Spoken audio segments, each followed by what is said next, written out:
सुप्रभात प्रिय विद्यार्थियों। आज का पाठ है पाठ 2 प्रदूषण।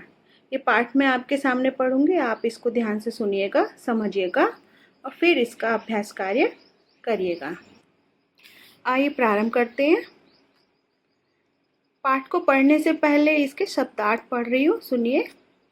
संतुलन बराबर, कीटनाशी कीटों का नाश करने वाले, सुगमता से आसानी से, दुष्प्रभाव बुरा प्रभाव, अनिश्चित जो निश्चित ना हो, करामात चमत्कार, बयारी हवा, वस्तुतः वास्तव में, अवांछित अनचाहा, अनवरत बिना रुके हुए, जान के लाले पड़ना, जीवन पर संकट आना, सलोनी सुंदर, समाधान हल, काज कार्य, पनपना विकसित होना, जलाशय तालाब, लुप्त गायब समाप्त, तालमेल संगति, संकल्प निश्चय।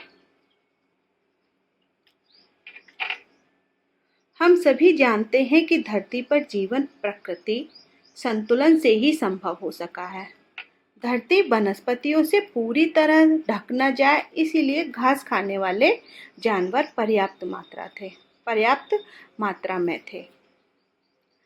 धरती वनस्पतियों से पूरी तरह न ढक जाए, वनस्पति यानी कि पेड़ पौधे, बेल लताएं आदि, इनसे धरती पूरी तरह न ढक जाए, इसीलिए प्रकृति ने घास खाने वाले जानवर बनाए और इन जानवरों की संख्या अधिक न हो जाए, इसीलिए हिंसक जंतु भी थे। अब सभी जानवर घास खाने वाले इकट्ठे न हो जाए, इसीलिए जंगली हिंसक यानी जंगली जंतु भी थे। इस प्रकार प्रकृति में वनस्पति, जीव जंतु आदि का अनुपात संतुलित और नियंत्रित बना रहता था, यानी कि यह एक चक्र है। इससे पर्यावरण स्वच्छ और जीवन के अनुकूल बना रहता था। परंतु आज मनुष्य ने अवांछित कार्यों से प्रकृति का संतुलन बिगाड़ दिया है। अवांछित मतलब अनचाहा, पर आज के मनुष्य ने अनचाहे कार्यों को करके प्रकृति का संतुलन बिगाड़ दिया है। वैज्ञानिक आविष्कारों के कारण बड़े पैमाने पर उद्योग धंधे तो पनपे ही हैं, परंतु जनसंख्या का भी भयंकर विस्फोटक हुआ है। जितने उद्योग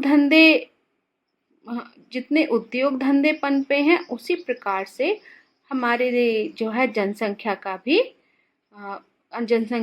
भी बहुत अधिक बढ़ी है। इस बढ़ती हुई आबादी के खाने के लिए उसी प्रकार में अन्न, सब्जी, फल आदि चाहिए, रहने के लिए घर चाहिए, पहनने के लिए कपड़े चाहिए और इसी प्रकार की अन्य जरूरतों की पूर्ति के लिए विविध प्रकार की सामग्री चाहिए।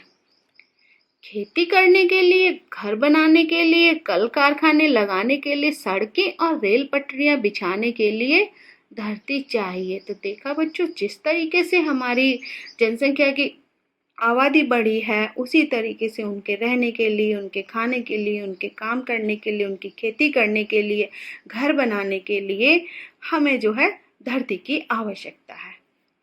इसीलिए बड़े पैमाने पर जंगल काटे गए। अब रहने के लिए घर चाहिए तो घर के लिए जमीन चाहिए। अब जमीन को समतल बनाने के लिए या कल कारखानों के निर्माण के लिए जंगल काटे गए। हमारे कल कारखाने माल के लिए जंगलों पर ही निर्भर हैं। जितने भी कारखाने हैं वो जंगलों पर ही निर्भर हैं, क्योंकि जंगलों से ही कच्चा माल प्राप्त होता है। इसीलिए पिछले वर्षों में जिस गति से जंगलों का सफाया हुआ है, वैसा कभी नहीं हुआ।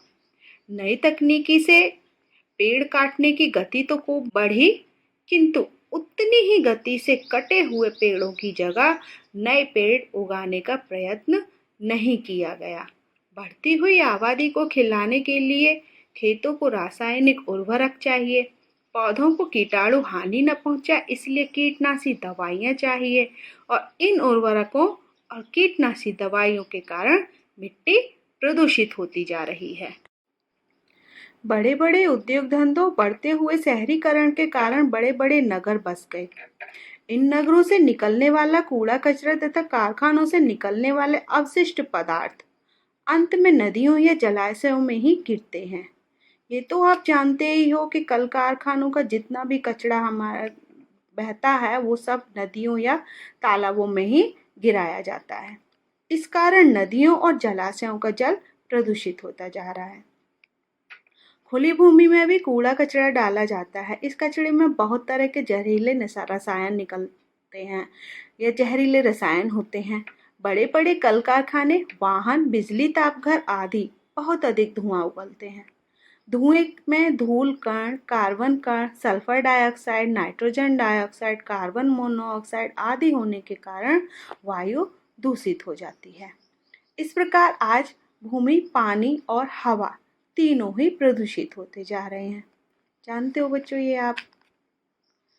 इतना ही नहीं, आज जल, थल और नभ तीनों में वैज्ञानिक आविष्कारों के फलस्वरूप विभिन्न प्रकार के तेज से तेज चलने वाले यान बन गए।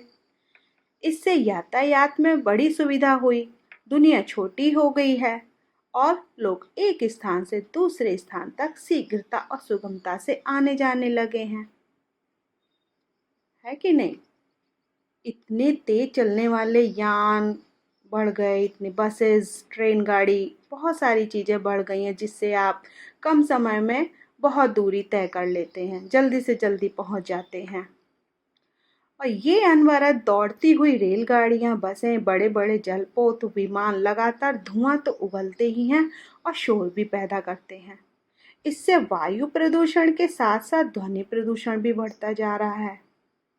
अब वायु प्रदूषण, जब धुआं निकलेगा तो वायु प्रदूषण होगा और उसी के साथ इनकी तेज आवाज के कारण ध्वनि प्रदूषण भी बढ़ रहा है। आज अनेक प्रकार के अंतरिक्ष यान अंतरिक्ष में छोड़े जा रहे हैं। इससे हमारी पृथ्वी का ओजोन मंडल प्रभावित हो रहा है। आपने देखा होगा कोई ना कोई देश अंतरिक्ष यान अंतरिक्ष में ही छोड़ रहा है, तो इससे हमारी पृथ्वी का ओजोन मंडल प्रभावित हो रहा है। यह मंडल में ओजोन की जो मोटी परत है वह सूर्य की परावैंगनी किरणों के दुष्प्रभाव से हमारी तथा पृथ्वी के जीव जंतुओं और वनस्पतियों की रक्षा करती है।